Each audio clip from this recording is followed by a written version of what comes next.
Don't ever give Alan a balance sheet and figures. You can tell he just loves it all the time, so that's right. So, Alan, thank you again. There's truly no better evidence of growing business investment than a strong commercial growth, and we expect that trend to continue in 2015.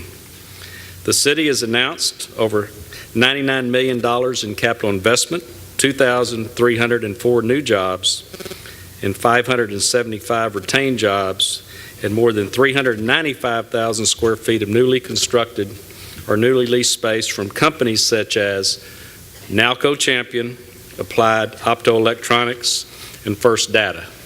In addition, just since October the 1st, we have issued over $66 million in new commercial building permits. Sugar Land's hospitals are growing.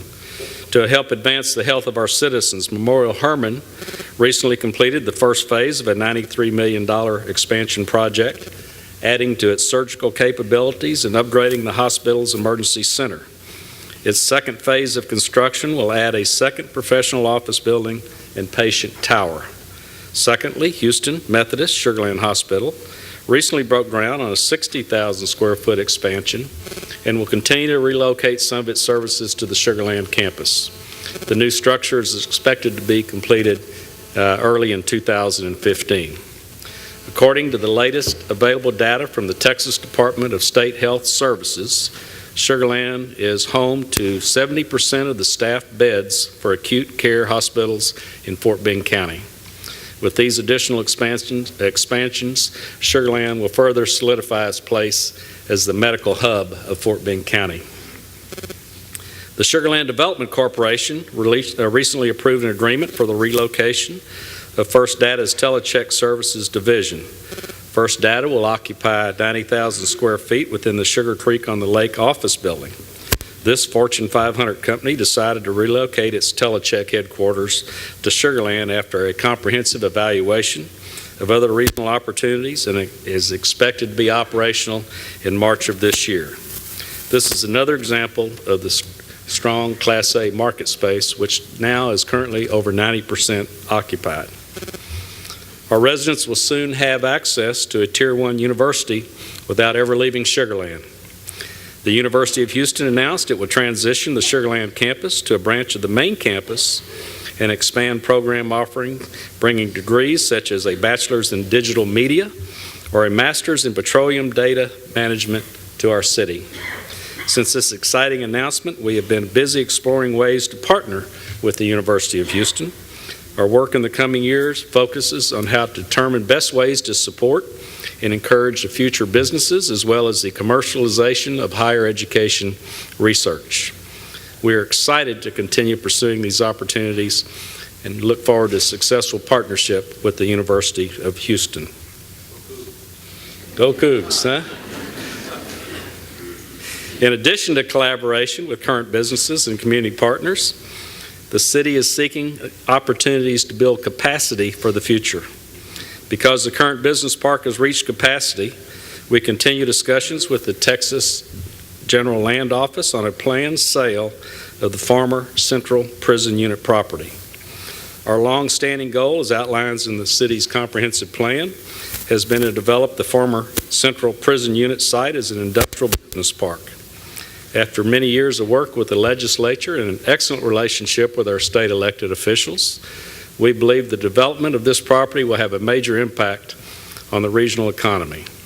Further examples of our efforts to build capacity within the city include developing an external city marketing plan will assist the city in developing a universal Sugar Land brand, further exploration of a future hotel conference center, implementing recommendations from the 2014 resale study.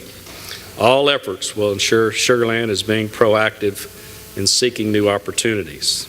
We've worked hard to establish ourselves as a destination location through the expansion of cultural and entertainment venues. The Sugar Land Skeeters have been successful both on and off the field this year, winning the Freedom Division for a second straight year and making it to the Atlantic League Championship Series for the first time. The Skeeters have also seen their on-field success translate into the continued success of Constellation Field. Sugar Land City Council recently approved an ownership change, making the Sugar Land Skeeters 100% locally owned by the Houston residents Bob and Marcy Solotnik. The minor league baseball stadium has quickly become a year-round community amenity and is projected to bring an annual benefit to the city of $7.7 million, or a return of $169 million to our economy in the next 30 years.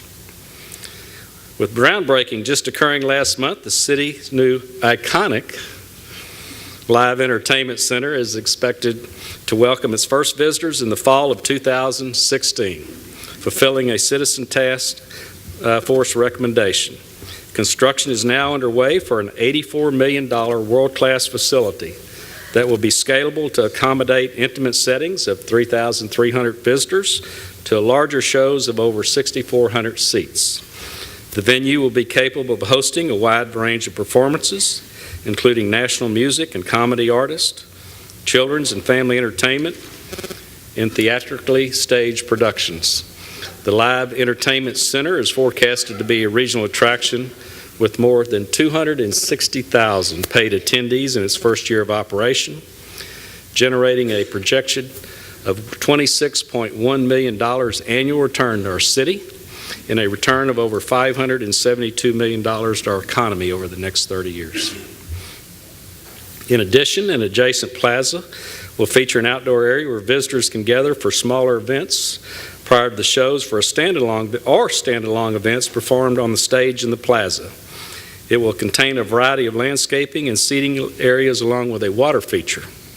The city is currently working with our partners, Ace Theatrical, and coordinating with Newland Communities to conceptualize the plaza, which is anticipated to be a significant part of a larger, vibrant, mixed-use commercial district.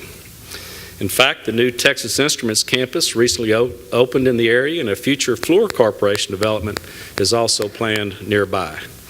Without a doubt, the Live Entertainment Center and Plaza project will give residents and visitors the opportunity to see high-quality entertainment in Sugar Land and strengthen our local economy. And the excitement of new developments does not end there. Since I've become mayor, the one question that I'm asked over and over and over again is what's going to happen with the Sugar Land refinery. Actually, I have the answer to that. This week, I met with a development group that is under contract, with the Johnson Corporation to develop the Imperial Sugar Land refinery site. I'm thrilled to share with you that the developer's goal is to work on a proposed Imperial market as early as this summer. The proposed Imperial market would be a 700,000 square foot high-end mixed-use lifestyle center that is a centerpiece of the new 720-acre master plan community known as Imperial in the heart of Sugar Land. A public announcement with much more details will be shared on this project in March. What are you doing, Alan?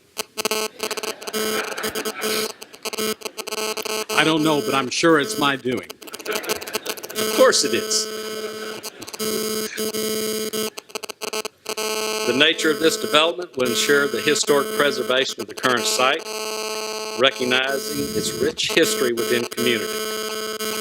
Any new buildings will be constructed using similar materials such as brick and stucco, highlighted with ivy, allowing it to closely reflect the era of the original buildings. The proposed Imperial Market will feature 260,000 square feet of upscale retail and restaurants, 70,000 square feet of Class A office space, 252,000 square feet of luxury residential, and 100,000 square feet, 120-room, high-end boutique hotel in the Char House. The site also contains a 12,000 square foot Fort Bend Children's Discovery Center and the 12,000 square foot Sugar Land Heritage Museum in partnership with the Sugar Land Heritage Foundation. Now, what's most exciting to me about this project has been done, it will be done in one phase. One phase. Once they begin construction, hopefully in July of this year, it is anticipated to be completed by October of 2016.